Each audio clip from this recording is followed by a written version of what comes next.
श्री विष्णु पुराण 5वां छठा अध्याय शकट भंजन यमलोचना उद्धार। व्रजवासियों का गोकुल से वृंदावन में जाना और वर्षा वर्णन। श्री परशुराम जी बोले, एक दिन छकड़े के नीचे सोए हुए मधुसूदन ने दूध के लिए रोते रोते ऊपर को लात मारी। उनकी लात लगते ही वह छकड़ा लौट गया। उसमें रखे हुए कुंभ और भांड आदि फूट गए और वहां उल्टा जा पड़ा। हे द्विज, उस समय हाहाकार मच गया। समस्त गोप गोपीगण वहां आ पहुंचे और उस बालक को उतान सोए हुए देखा। तब गोपगण पूछने लगे कि इस छकड़े के किसने उल्टा दिया। तो वहां पर खेलते हुए बालकों ने कहा, इस कृष्ण ने ही गिराया है। हमने अपनी आंखों से देखा है कि रोते रोते इसकी लात लगने से ही यह छकड़ा गिरकर उल्टा गया है। यह और किसी का काम नहीं है। यह सुनकर गोपगण के चित्त में अत्यंत विस्मय हुआ तथा नंदगोप ने अत्यंत चकित होकर बालक को उठा लिया। फिर यशोदा ने भी छकड़े में रखे हुए फूटे भांडों की टुकड़ों की और उस टुकड़ों की दही पुष्प अक्षत और फल आदि से पूजा की। इसी समय वासुदेव जी के कहने से गगराचार्य ने गोपों से छिपे छिपे गोकुल में आकर उन दोनों बालकों के द्विजोचित संस्कार किए। उन दोनों के नामकरण संस्कार करते हुए महामती गगर जी ने बड़के नाम राम और छोटे का कृष्ण बतलाया। हे विप्र, वे दोनों बालक थोड़े ही दिनों में गौओं के गोष्ठ में रेंगते रेंगते हाथ और घुटनों के बल चलने वाले हो गए। गोबर और राख भरे शरीर से इधर उधर घूमते हुए उन बालकों को यशोदा और रोहिणी रोक नहीं सकती थी। कभी वे गौओं के गोश में खेलते और कभी बछड़ों के मध्य में चले जाते तथा कभी उसी दिन जन्मे हुए बछड़ों की पूंछ पकड़कर खींचने लगते।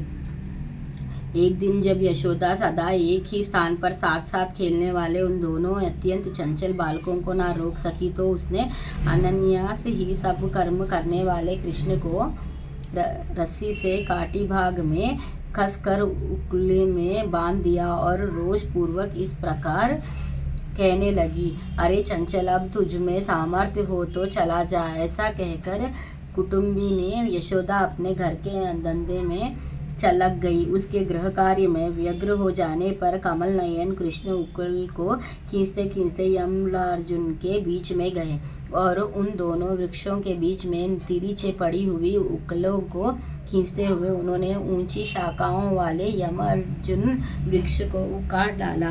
तब उनके उखाड़ने का कटकट शब्द सुनकर वहां ब्रजवासी लोग दौड़ आए और उन दोनों महावृक्षों को तथा उनके बीच में कमर में रस्सी से कसकर बांधे हुए बालक को नन्हे नन्हे अल्प दांतों की श्वेत किरणों से शुभ्र हास करते देखा। तभी से रस्सी से बांधने के कारण उनका नाम दामोदर पड़ा। तब नंदगोप आदि समस्त वृद्धा गोपों ने महान उत्पातों के कारण अत्यंत भयभीत होकर आपस में यह सलाह की, अब इस स्थान पर रहने का हमारा कोई प्रयोजन नहीं है। हमें किसी और महावनों को चलाना चाहिए, क्योंकि यह नश के कारण स्वरूप उतना वध छकड़ के लौट जाना तथा आंधी आदि किसी दोष के बिना ही वृक्षों का गिर पड़ना इत्यादि बहुत से उत्पात दिखाई देने लगे हैं। अतः जब तक कोई भूमि संबंधी महान उत्पात वज्र को नष्ट न करे तब तक शीघ्र ही हम लोग इस स्थान से वृंदावन को चले दें।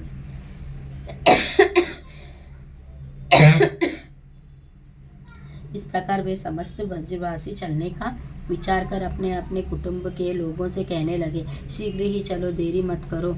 तब वे ब्रजवासी वत्सपाल तल बांधकर एक क्षण में ही छकड़ों और गौओं के साथ उन्हें हाँकते हुए चल दिए। हे द्विज, वास्तुओं के अवशिष्टों से युक्त वह वज्रभूमि क्षण भर में ही काक तथा बास आदि पक्षियों से व्याप्त हो गई। तब लीला विहारी भगवान कृष्ण ने गौओं की अभिवृद्धि की इच्छा से अपने शुद्ध चित्ते से नित्य वृंदावन धाम का चिंतन किया। इससे हे द्विजोत्तम, अत्यंत रोष ग्रीष्म काल में भी वहाँ वर्षा ऋतु के समान सब और नवीन रूप उत्पन्न हो गई। तब चारों ओर अर्धचंद्राकार से छकड़ों की बाढ़ लगकर वे समस्त ब्रजवासी वृंदावन में रहने लगे। तदंतर राम और कृष्ण भी बछड़ों के रक्षक हो गए और एक स्थान पर रहकर गोष्ठ में बाल लीला करते हुए विचारने लगे। वे काकपक्षधारी दोनों बालक सिर पर मयूर पिच्छु का मुकुट धारण कर तथा वन्य पुष्पों के कर्णभूषण पहन गवलोचित वंशी आदि से सब प्रकार के बाजों की ध्वनि करते तथा पत्तों के बाजे से ही नाना प्रकार की ध्वनि निकालते स्कंद के अंशभूत शाक विशाखा कुमारों के समान हंसते और खेलते हुए उस महावन में विचारने लगे। कभी एक दूसरों को अपने पीठ पर ले जाते तथा कभी अन्य गवल बालकों के साथ खेलते हुए बछड़ों को चराते साथ साथ घुमाते रहते। इस प्रकार उस महावज्र में रहते रहते कुछ समय बीतने पर वे निखिल लोकपालक वत्सपाल 7 वर्ष के हो गए। तब मेघ समूह से आकाश को आच्छादित करता हुआ तथा अतिशय वारीदारों से दिशाओं को एक रूप करता हुआ वर्षकाल आया। उस समय नवीन ध्रुव के बड़ हो जाने और वीर बहुटियों से व्यक्त हो जाने के कारण पृथ्वी पद्मराग विभूषित मरकतमयी से जान पड़ने लगी। जिस प्रकार नया धन पाकर दुष्ट पुरुषों का चित्त उच्छृंखल हो जाता है, उसी प्रकार नदियों का जल सब और अपना निर्दिष्ट मार्ग छोड़कर बहने लगा। जैसे मूर्ख मनुष्यों की दुष्टता पूर्ण से अच्छे व्यक्ति की वाणी भी मलिन पड़ जाती है, वैसे ही मलिन मेघों से आच्छादित रहने के कारण निर्मल चंद्रमा भी शोभहीन हो गए। जिस प्रकार विवेकहीन राजा के संग में गुणहीन मनुष्य भी प्रतिष्ठा प्राप्त कर लेता है, उसी प्रकार आकाश मंडल में गुण रहित इंद्रधनुष स्थित हो गया।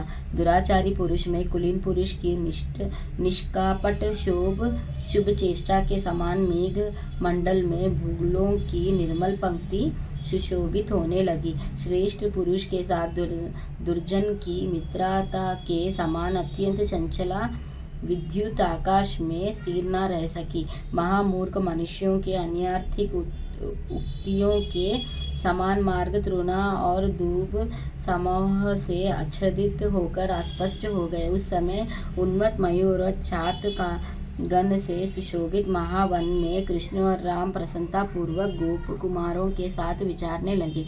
वे दोनों कभी गौओं के साथ मनोहर गान और तान छेड़ते तथा कभी अत्यंत शीतल वृक्ष तलक आश्रय लेते हुए विचारते रहते थे। वे कभी तो कदम्ब पुष्पों के हार से विचित्र वेश बना लेते, कभी मयूर पिच्छ की माला से सुशोभित होते और कभी नाना प्रकार की पार्वतीय धातुओं से अपने शरीर को लिप्त कर लेते। कभी कुछ झपकी लेने की इच्छा से पत्तों की शैया पर लेट जाते और कभी मेघा के गर्जने पर आहा करके कोलाहल मचाने लगते। कभी दूसरे गोपों के गाने पर आप दोनों इसकी प्रशंसा करते और कभी ग्वालों की भी बांसुरी बजाते हुए मयूर की बोली का अनुकरण करने लगते। इस प्रकार वे दोनों अत्यंत प्रीति के साथ नाना प्रकार के भावों से परस्पर खेलते हुए प्रसन्न चित्ता से उस वन में विचारने लगे। सायंकाल के समय वे महाबली बालक वन में यथा योग्य विहार करने के अनंतर गौ और ग्वल बालकों के साथ वज्र में लौट आते थे। इस तरह अपने समय यशक गोप गण के साथ देवताओं के समान क्रीड़ा करते हुए वे महातेजस्वी राम और कृष्ण वहां रहने लगे। इस प्रकार श्री विष्णु पुराण के 5वें अंश में 6ठा अध्याय समाप्त। श्री विष्णु भगवान की जय। लक्ष्मी नारायण की जय।